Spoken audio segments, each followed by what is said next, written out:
പാറമേക്കാവ് പന്തൽപ്പണിയുടെ പുരോഗതിയാണ് കേട്ടോ. വളരെ വ്യത്യസ്ത രീതിയിലാണ് പ്രാവശ്യം പന്തൽ.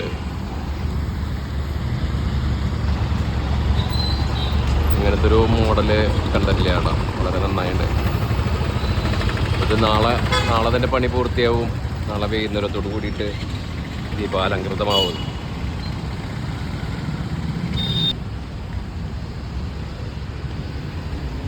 മഴയാണ് ഇപ്പോഴും പ്രാവശ്യം വില്ലൻ. ഇന്നലെ കുറേശ്ശെ ചാറിയിരുന്നു തൃശ്ശൂർ.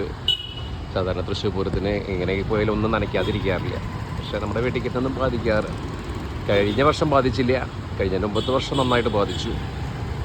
ഇപ്രാവശ്യം ബാധിക്കില്ല എന്നുള്ള പ്രതീക്ഷയിലാണ്.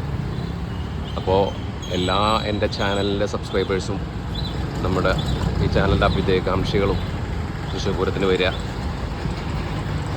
പൂരം ആസ്വദിക്കുക.